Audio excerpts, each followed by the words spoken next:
You're watching Pyro Media Network.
Hello, Pyro Media family. Thank you for tuning in.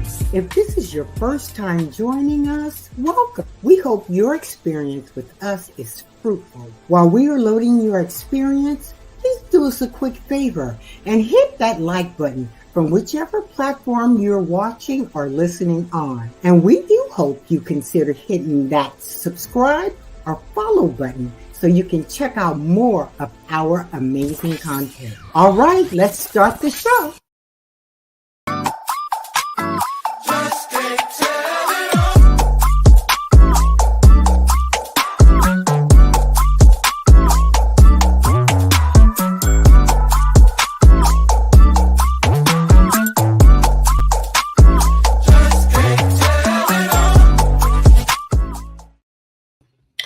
What's up, everybody? Welcome to another edition of Conversations with Clergy. I am your brother, your friend, your homie, Dr. Donta Morrison. If this is your first time watching, listen, welcome, welcome, welcome. What's up, Daryl? How you doing, man? I appreciate you joining, being the first one here. So go ahead and let your friends and family and everybody know that we are live and in full effect.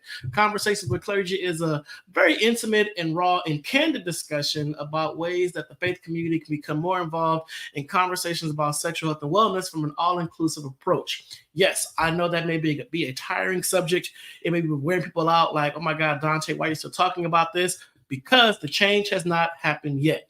And what I've noticed is that when something doesn't change overnight, or over years or over whatever, we tend to back away, we tend to give up, we tend to do all that kind of stuff. Kwame, can you do a commercial real quick? Someone's at my front door. Be right back, y'all. Be right back.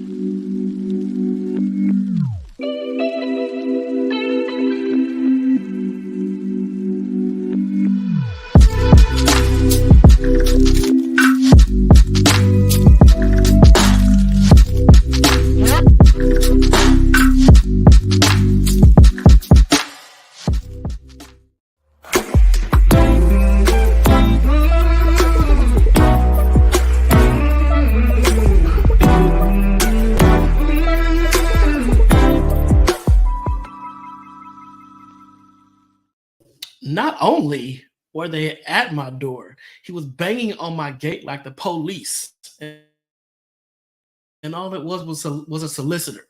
I'm looking like, dude, really? I'm like, you don't hear me? First of all, you can hear me in my office from the front door. But it's like, hello. Sorry.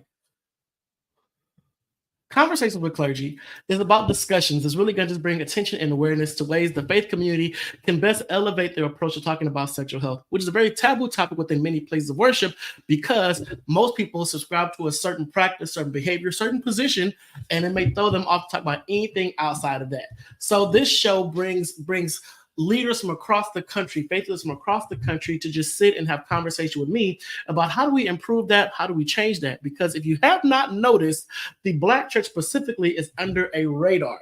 just a radar, a hyper intense magnifying glass, and any kind of fault is being blasted all over social media. So if you are a pastor or elder, a deacon, a first lady, or whatever, anything you do now is being highlighted on social media and being chiseled down to the smallest microcosm to make you look as flawed and as raggedy as all the rest of us. All right. So it is important that we begin to have these honest and transparent conversations because people are leaving the church. They're leaving the church. They're leaving the Black church. They're leaving Christianity. They're just walking away.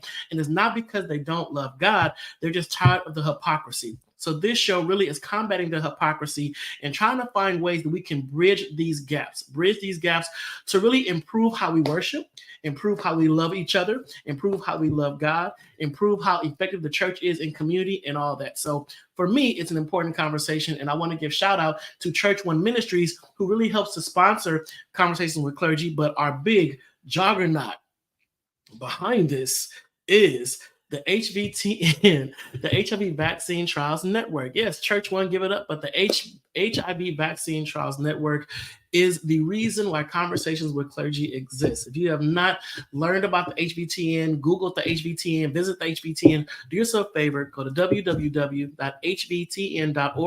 and then type in faith-based initiative, and you will see me along with all of my co-laborers in the fight from across the country, just trying to build these conversations, enhance the dialogue, and just create some change in our communities. All right. So with that being said, we're going to get into tonight's discussion, or today, depending on where you're at. Today's discussion with Reverend Dr. Jeffrey Howard.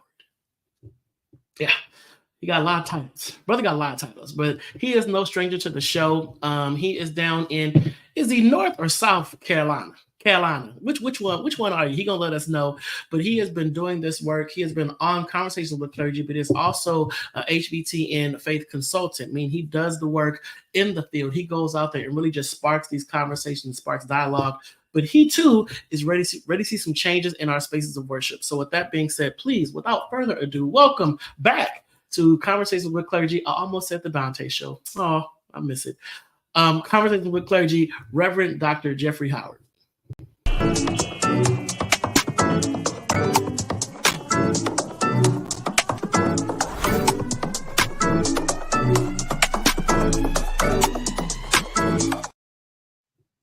What's up, man?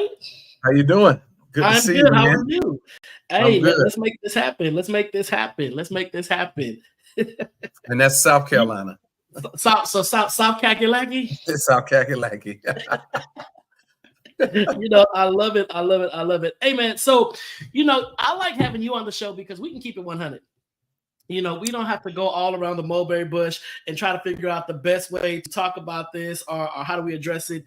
You just say, yo, Donta, let's do this. Right. We throw all the titles, all the stuff that we got under our belt out the window because it boils down to the people, and that's really what we try to do here. And like I'm sure you heard me say, people are just not trusting the church anymore. They're not trusting. They're not being a part of it because they're tired of the rigmarole. They're tired of the hypocrisy, and they're just burnt out. So when it comes to having conversations such as the one we're going to engage in on today, I assume you agree that it is long overdue. Long overdue. It's a burden. Yeah, it's like pent up frustration. Yes, sir. It is running us low and wearing us out. And then I also want to do a pivot to just do some conversations about COVID-19, the importance of still getting tested. If you want to get vaccinated, but just knowing that COVID is not over because some people are still living life like it's golden, like COVID has just dissipated into the air, not realizing COVID is here forever. It is like the flu, the common cold. And especially once we hit these winter months again, we're going to see a spike again in different variants. And it's a trip because people are, you always going to have the conspiracy theorists or whatever, but people are always inboxing me saying, see, I told you, we didn't have to get vaccinated. See, we ain't dead, yada, yada, yada.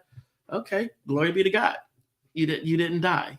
Right. But don't act like people didn't die, just because you didn't die. So tell the folks who you are, those that may not have seen you before. Tell them who you are, what you do, and all that kind of stuff.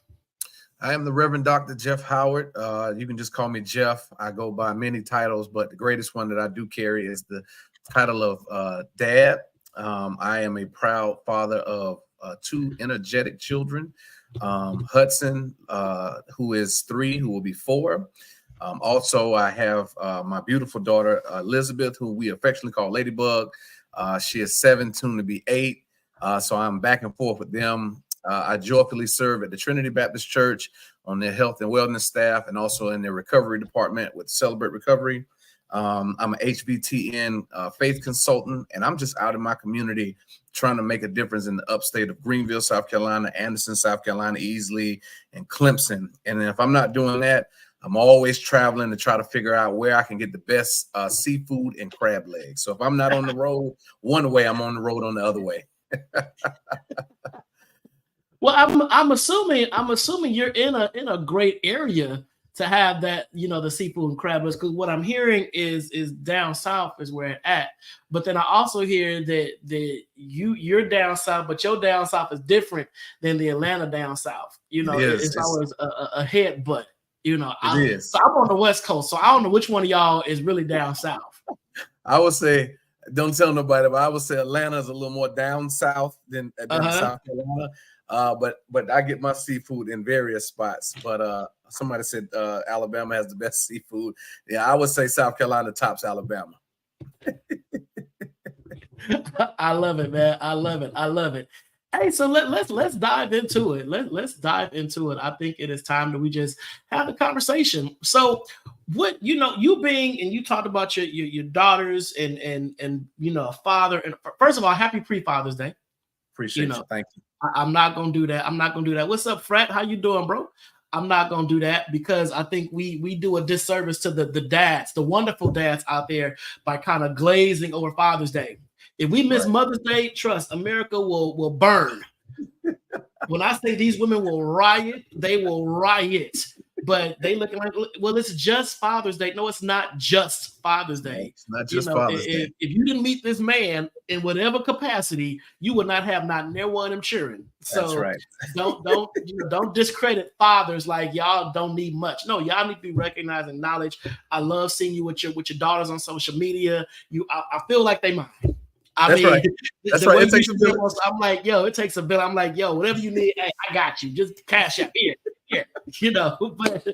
But being that most people, and I have seen people when it comes to talking about sexual health, HIV specifically, anytime I pull a heterosexual man into these conversations, there's a lot of outsiders that question his sexuality. Why are you so concerned about HIV? Because that only affects those people. And it's really unfortunate, 30 plus years into the epidemic, it's still an epidemic, folks. People are associating HIV with homosexuality or whatever. And when anyone heterosexual, especially a heterosexual man, comes into the fold to speak out and loud about it, he must be on the DL. He must have this secret life. And I wouldn't let my husband talk about that. What keeps you going in this movement and in these conversations? It's still affecting our community. I think you kind of hit the nail on the head as it relates to, folks are acting as if, these health disparities have just disappeared, as if they're, not in the forefront. And though it may not have looked like, our times may not look like how it was in the 80s and early 90s when it was really on the scene, it does not mean that people are still not new diagnoses, new cases are not still coming out. People are still don't have access to healthcare in order to get the medications that they need to combat HIV. And so folks are still having unprotected sex. Folks are still just doing whatever, living their quote unquote best life recklessly in those regards. And so because of that, we still have to have those conversations. I have friends, I have family members, and I'm sure, we have to at some point have to talk about what does it mean to be protected and protecting yourself. And just because somebody has the look, smell good, all of that does not mean that they have not been tested. And so because of that, you put yourself in harm's way with risky behavior. A second could turn into a lifetime of hell. And so that's why we still have to have this conversation in the year of our Lord 2024. We still you're gonna be a reverend regardless. Oh, I'm gonna be a reverend now. We're gonna have that. The year of our Lord. Come on here. Come on here. And it's interesting you said that, because I had lunch today with some colleagues, and we talked about, HIV, of course, is still a problem, but we did it from the mental health side of it. And one of my colleagues shared that they have a client that literally tested positive, but refuses to believe the test. So this person tested positive 3 months ago and has gotten at least 5 or 6 HIV tests because he does not believe that he has it. And each test comes back positive. Something's wrong with your test kit. God wouldn't do this to me. I don't have it, so I'm not getting in treatment. And all that's going through my head is, okay, I get it. You don't want to accept it. However, in the midst of your non-acceptance, you are still going out there being intimate. And That's you're right. being intimate without protection. And if you don't believe you have it, if anybody asks you, do you have it? You're going to say, no, I don't have it. So you've also taken away that person's option to say, okay, well, let me protect myself. Because if you're being honest, they may be like, okay, cool, you got it. Well, I'm still now a condom is a must. But if you're telling people you don't have it, they like, well, you don't have it, I don't have it. So then ain't nothing going to happen. But we do have people out there that are not disclosing. They're not disclosing. They're not in care because they're still in denial. And we have folks out there that are not getting tested because they don't think they fit the population that is most impacted by HIV. Right. So how do you in your work combat that mentality? Well, first of all, I think it starts with, if we want to be transparent here, because I know we're talking about honest conversations with clergy, I kind of wanted to kind of rail on this idea that there's a theology and a movement out here that just says, hey, you can just ignore that and God will free you from all of this, poof, it's just happening, or you don't have to deny it. You don't have to accept it because it's just, you'll be free from that. And that kind of dangerous, mentality, that kind of dangerous language is something interesting to come across. But at the end of the day, what I've experienced in having these difficult conversations is being able to talk about the fact that, listen, you now been diagnosed with this. You are literally putting somebody's life in danger. You're literally giving them a lethal a death sentence if you don't disclose. And so at the end of the day, we have to then talk about the ramifications, the legal ramifications, the consequences that come with, well, let me say it this way, the criminalization of what happens if you don't disclose. And so by having those hard conversations, it kind of opens up. But listen, we're living in an age of misinformation, disinformation. I can YouTube it, Google it, put it on there. And, all of a sudden I know the answers now. Forget these people who are degreed up, medical doctors who have been doing this work for 20 plus years. And that is very hard, but that doesn't stop me and others from being able to still educate. I think if we get people the right education, being able to help them to understand about what does it mean to have the diagnosis, get the treatment, so on and so forth, it does make it a little easier. But still, yet we have this new generation that you just can't tell them anything. So that doesn't slow me down, but it just makes me much more determined to make folk awareness. And I feel like we have to be here. There's a little church here. We have to be prophets in the night, sounding the alarm, especially if you're out here having risky behavior, not having unprotected sex, and then not disclosing, putting somebody else at risk. Exactly. I agree. Daryl, let's the question. Could not disclosing it be considered attempted murder? So Daryl, yes, but it is hard to prove that. You have to prove that they had unprotected sex with you for the purposes of infecting you. So they have to have an intention to infect you, because you also have to remember there is undetectable equals untransmittable. So if a person living with HIV is adhering to their medications and their viral load is undetectable, they cannot transmit HIV. Okay, that's first and foremost. So in the event you happen to be intimate with someone and you find out they have HIV, and then you run to get a lawyer and all that, I'm going to sue them, yada, yada, yada. Well, that person comes in and says, well, Your Honor, I'm undetectable. I can't transmit it. So there was no intent to infect you. But for example, that individual that is in denial about having HIV, if they have sex with someone, they don't disclose, that person contracts HIV, that is when it can be tricky and that person may have a case. Because it's like, one, you lied. I said, do you have HIV? And you said no. but 6 tests on record, documented tests, so you do have it. So you lied and said you didn't have it. Now I have it. Now you may not have had the intention to infect me, but you had the responsibility to let me know so I can make my own decision because you lied. So that's when you get into that legal side, like, okay, yeah, there may be some cases behind this or what's going on. And I think that's when the water gets a little murky and people try to figure out, well, I'm going to take this person to court. I'm going to take this person to I'm going to sue them and all that kind of stuff. And I think that the most famous situation that I know about that came from a person going to jail was Tiger Mandingo. And he got 30 years in jail for not telling his partner he had HIV. He was sentenced to 30 years, but he got out in 5. He served 5 years. So this was like a few years ago, but he did that. And I think that was one of the most popular cases because it just showed like, wow, this is really something. But however, the trick with that case was Tiger Mandingo was African-American. And the ones that sued him were white men. And this was down south. And they're saying that he was an escort because he was in college. He was an escort trying to make money. He did not disclose his status. They sued him. He went to jail, for attempted murder, was sentenced to 30 years. He did 5 years. I just put the article in the chat. Oh, you're on YouTube, so you may not get it. I just put the article on my Facebook page about Tiger Mandingo. So yeah, that's something that we don't talk about. There's a responsibility and an accountability that should happen in the bedroom, but the church doesn't talk about that. They don't talk about that. The church just says, don't have sex. Don't have sex. I don't know why we still say that. I don't know if it's to CYA. I told you don't do it. It's like, yeah, but everyone in church is having sex. Everybody, all ages. Your mother's board, your deacons, they single, they widowed, they divorced. They're having sex. They're doing something with somebody else, whether it is the same gender or the opposite gender. It's human attraction. We're sexual beings, so it happens. So, Dr. Howard, you basically just said we got to wake up. We got to wake up. We have to. And this ignorance of everybody's not having sex, this idea that, I think it goes back to a couple of conversations, and what comes to mind is the fact that we're still not comfortable having conversations about sex in the church.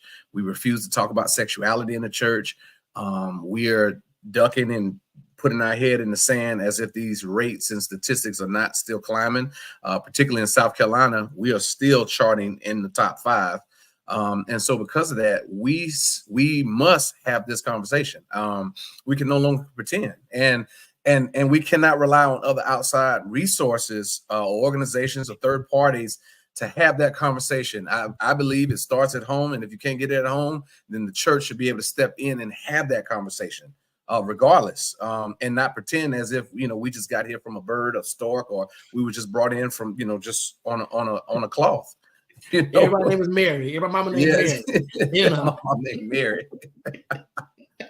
Yeah. You said something very interesting. You talked about where South Carolina stands as far as the rate, the numbers, and all that. I want to go to commercial, and I want to come back and talk about that. And it's the reason why I want to address it, because when I go to all these national conferences and whatnot, it's always countless workshops on HIV and the South. Now I'm from the West Coast, so I get a little offended, feel a little left off the table.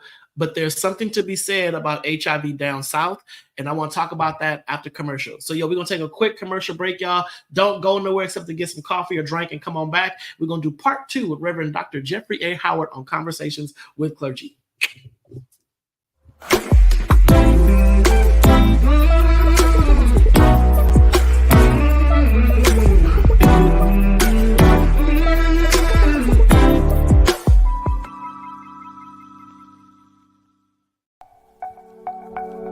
Are you ready for enlightening conversations that transcend boundaries? Get ready for Conversations with Clergy, brought to you by the HIV Vaccine Trials Network. In partnership with the world's largest publicly funded international collaboration, the HVTN is dedicated to evaluating vaccines to prevent HIV and COVID-19. But their impact doesn't stop there. The HVTN is at the forefront of advancing vaccinology, social and behavioral sciences, statistics, immunology, and even contributing to the research on tuberculosis and COVID-19 vaccines. By supporting Conversations with Clergy, the HVTN not only brings you thought-provoking discussions, but also contributes to the global effort to combat infectious diseases. Tune in, stay informed, and be a part of the change. Conversations with Clergy, supported by the HVTN, empowering conversations, empowering lives. Join us in this journey of knowledge, understanding, and progress.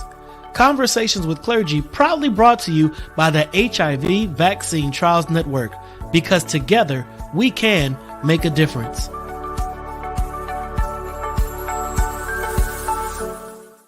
Elevate your entertainment with Watch Vim. Discover the ultimate online streaming destination. Get an auto-renewing monthly subscription for unlimited content on all devices. Join us in supporting a Black-owned streaming platform that brings top-tier entertainment. Let the streaming excitement begin at Watch Vim, your seamless experience for endless entertainment. Stream online or download the Watch Vim app now.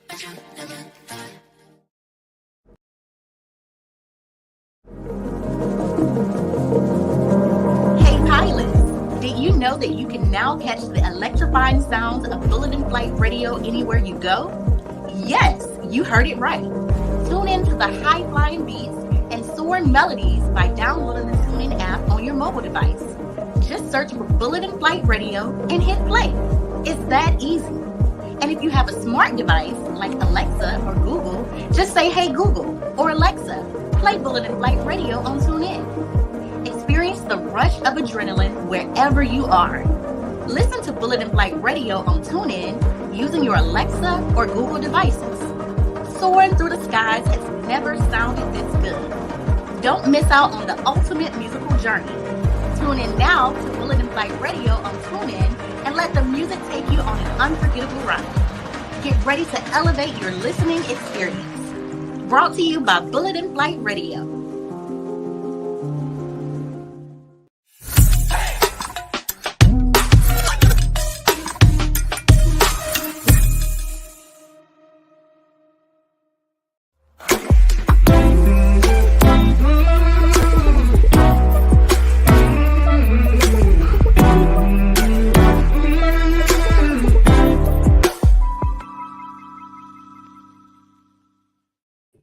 Welcome back to the second half of Conversations with Clergy. I am Dr. Donta Morrison. I'm joined by my brother friend, Reverend Dr. Jeffrey Howard, all the way down in the Carolinas. And we're going to really have a quick conversation about the HIV disparities down south.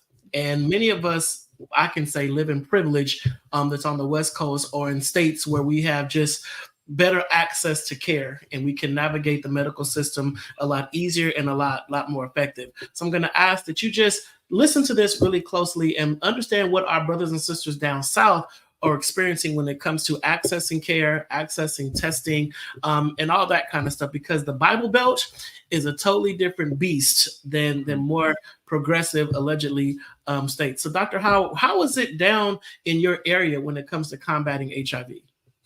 I think it's very tough when you think about southern states, since we're talking about the South, particularly South Carolina, but we have Georgia, neighboring states, Florida, North Carolina, in some cases, the hostility as it relates to the resistance to expand Medicaid and other options make it difficult for people to have access in much needed spaces to get what they need. When I think about rural South Carolina, just last year, I think the numbers were like 752 brand new cases of newly diagnosed as it relates to HIV. And so I look at the fact that there's a mistrust in the system.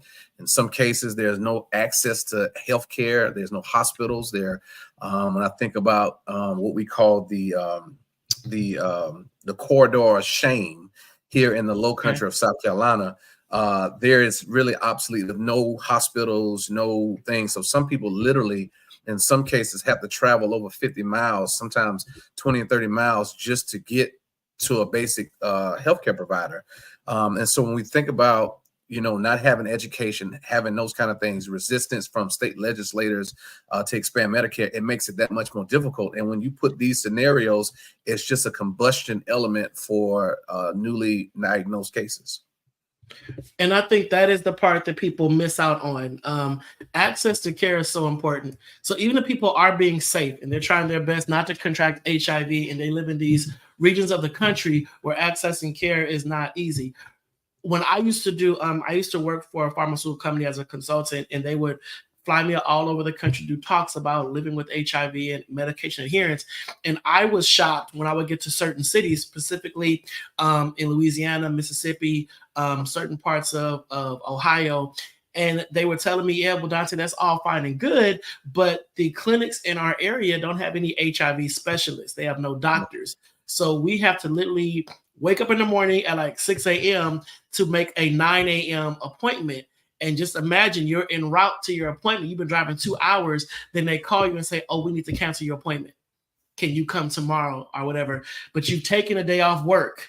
You borrowed your friend's car, all this kind of stuff, and just all the obstacles that they face when it comes to accessing care. And then keep in mind, if you identify as LGBTQ, it's not uber friendly. You may have a doctor that's homophobic, doctors that don't want to provide care. Then you deal with the racism. Mm-hmm. So you got a white homophobic Christian doctor, and you are a Black same gender loving man trying to access care. You don't feel safe. So therefore, if you don't feel safe, you're not going to access services. Now you're walking around, you have HIV, you want to live your best life, but how do I access services? And I think that's the part of this whole thing that often gets thrown out the window and people don't talk about, but it is really an important component to our care strategy. How do we eradicate these obstacles that are keeping people from getting their medication? I think it also goes to the point that the lack of the ignorance that come with, just pretending or taking for granted that because I have a primary care doctor, or I have access that others in the state or around the state have that same kind of care. As a clergy person, somebody in the church, somebody with a platform, it is up for us to sound that alarm. But again, if we're so closed in, box-minded, homophobic, whatever the case may be, we're not going to address it. And so we literally have folks either next door to us in our congregations or know of people that literally could be on the verge of death or dying, or their diagnosis could be a little further off worse because we're not addressing it, or because we're just oblivious to just the lack of resources that people are getting or don't want to touch it. So when we talk about expanded Medicaid, we're talking about politics, right? And state legislator, but it's these legislative bodies. But if we don't know our local legislative person, our senator, or just the basic, just down the street, then it's all moot anyway. And I think that is where we get it wrong, specifically in I say South Carolina primarily, because we don't get out and engage that kind of work like that. And it is so hard, particularly in lower areas, because it's like you have to climb through red tape to know somebody just to engage in a simple conversation around sex and sexuality. And I think you made a very good point when you talked about the social justice aspect and the role of the church. We have people in our churches that are dealing with these challenges, dealing with these obstacles, and we're not getting involved. So, but let someone come and say they have cancer, they got diabetes, they got this, they got that, and we're breaking mountains to make sure that we're doing all we can so that the big mama can have adequate health care. But that young gay man in the congregation that's living with HIV that wants to get into care and treatment, we turn a blind eye and say, well, that's not a huge issue. That's a result of your sin. Mm-hmm. And I think that we have to remove that sin mindset and look at the human aspect of this. God called us to love everybody, regardless of how you feel they should be living. God called us to love all, and that is our responsibility. So that social justice piece is so important. I see my brother Jerry McCants just joined in. He's big on the social justice aspect and the role of the church. The church used to play a significant role in the forward advancements of Black people, but something happened. I don't know if it was arrogance. I don't know if it was this false sense of arrival. Something shifted where we don't really get in those fights anymore. And I appreciate you for saying that the church has a responsibility to make sure that everyone within that congregation is getting the care they need outside those four walls. That's right. Period. And it's not that hard to do, but most don't even know that's a issue. You know, most of them that's a problem. Well, again, you know, leaning into my lens there, the social justice aspect of it, going back to what you said, I think it's critical that we meet people where they are. Because again, you started this conversation about me being a heterosexual man and just engaging in with my LGBTQI community or allies or trying to be an ally. Then all of a sudden, something I got to be down low or all of that. Right. But no, this disease has no respect of person. It doesn't care. Doesn't care who you are. If you don't get the medication that you need, you know, this is what's going to happen to you. And so, you know, we have to, as I think James Baldwin said, rid ourselves of these paradigms that teach us to hate ourselves or hate our brothers and sisters. And we have to dismantle, deconstruct that in order to get back to addressing these issues. These folks that tithe on Sunday morning, these people that come, they're living in some cases suffering in silence and don't know where or how or even if they feel safe enough to be to disclose. And so as a clergy person, somebody in the church, it is my obligation to sound that alarm. It is my obligation to meet you where you at and make it safe for you to just be able to talk about what you have going on. And if we don't, then that's only going to affect the church anyway. So we talk about members coming, but they can't come if they don't feel welcome. And so that starts with being able to talk about our health and wellness. Do I have an adequate health and wellness ministry? Do I have an opportunity for people to come who might have been, you know, hurt, abused, and left out there, looked over? We have to meet them where Jesus met them at. Do you think that first of all, agreed 100%, you know, 1,000%. Do you think that there is a willingness amongst Black clergy to do that, but they don't know how to do it? I say both and. I think that we have because we can't be so naive that we say that folks are just out here not trying or don't know how to get into the fight or know where to start. I believe that there are some who don't know how to start or where to start, which is why you have to go educate yourself. You need to know about the local agencies that are around you. You need to know who's in your congregation. So I believe that a church who doesn't know needs to start with a SWOT analysis. So you need to know the bios of those members in your church, because you can literally have MPs in there, public health folks, doctors, nurses. You have all the people right there in your congregation. I believe God gives us these gifts, these folks, to help combat these diseases that are out there. So it starts with the basic of wanting to know your congregation. If I'm going to know the pastor's aid committee, who's going to make sure I got my pastor's anniversary and take care of me with my tea and my Bible, then I got to also do a SWOT analysis to know that there's a doctor, a MD, or somebody working in the field combating these issues like COVID-19 and HIV. So that's on one hand. But then on the other hand, we do have an ignorance and an arrogance where we just feel like we overlook these certain voices because it makes us look bad, or, you know, our mind makes us, you know, might the congregation might lean more to them than me as the senior pastor, right?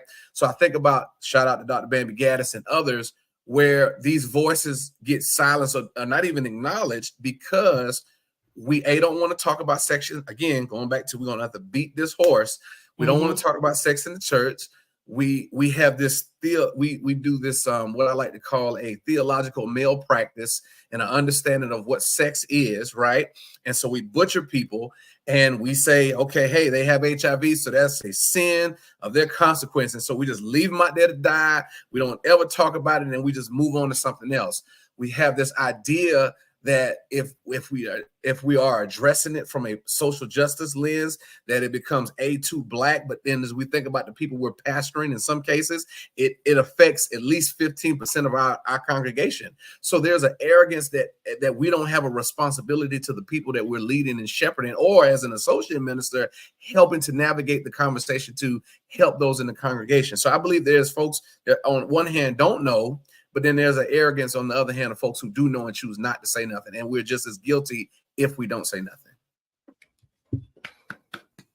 We need to, Kwame, we got to get some music so I can get some applause sounds in the background or something when it's really a nugget like that. Or maybe have a slide that just shows fire and the bomb dropped and the mic, some kind of visual. because you summed up everything perfectly, and I think that was amazing.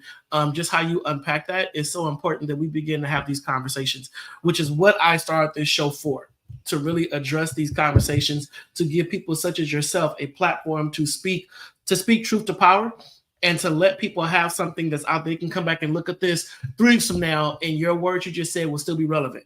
You know, all the people I've had on Conversations with Clergy has been saying the same thing. So I think it's so important that I have these kind of voices, because people are walking away thinking that no one cares.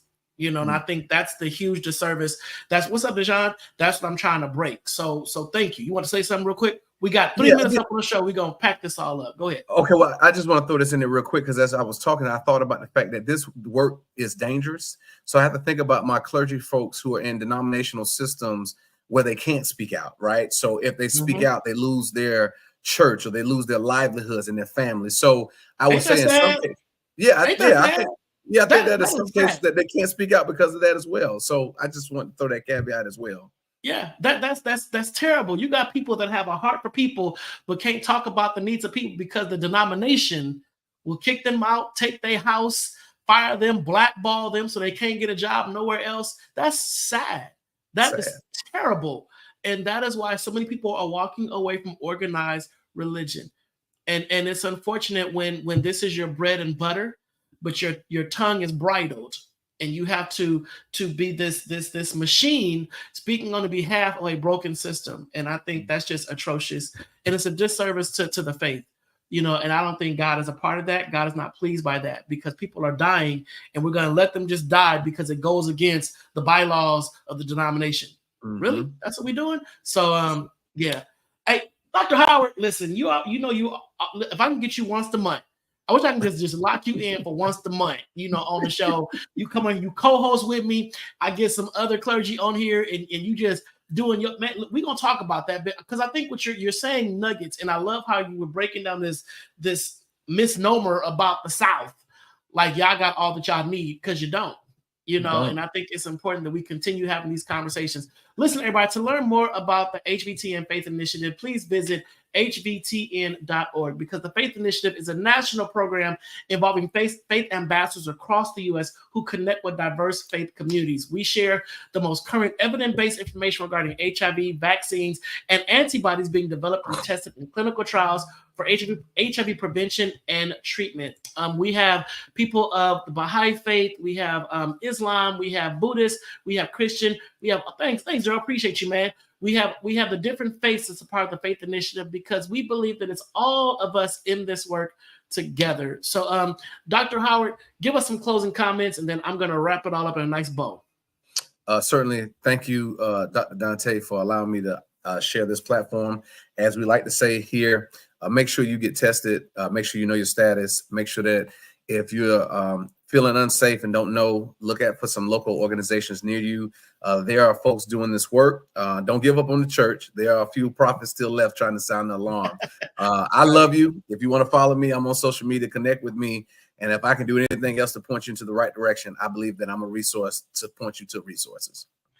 Appreciate you, man. Appreciate you. So y'all, listen, please check out Conversations with Clergy every Thursday right here on my YouTube page, Donta Morrison on YouTube, and Pyro Media Network.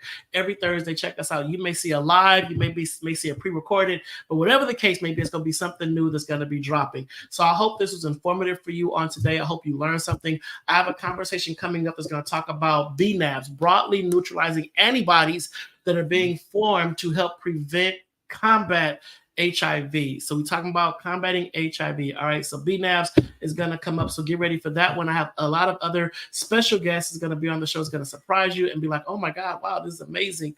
Because Pyro reminded me, I am the clergy. So I don't always have to have a clergy person, because I'm clergy. I forget about that sometimes. But yeah, to learn more about the HVTN, please visit www.hvtn.org. Type in faith-based initiative, and you will see my wonderful picture along with all the other ambassadors that's a part of that. And then, of course, kudos to Church One Ministries, located in the wonderful city of Long Beach, who also contributes to Conversations with Clergy. So Church One Ministries can be found on social media on Facebook and Instagram. So check out Church One, that's led by the phenomenal Bishop W. Todd Urban Sr. Check them out, check them out, check them out. So if you enjoyed this show, make sure to share it with somebody. They can watch the pre-recorded. I'm not tripping. Hey, as long as they get the information, I don't care. Get tested, know your status, share your status, be protected, wear a condom, all that kind of stuff. You can't say you didn't know, because you do know. And I will see you next Thursday for another phenomenal episode of Conversations with Clergy. Take care. Have a great rest of your Thursday.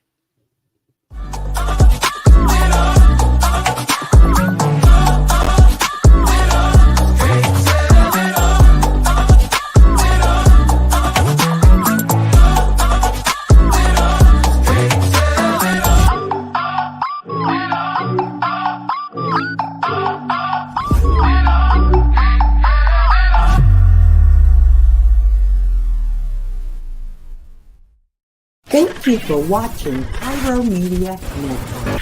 For more information, please visit pyromedianetwork.com.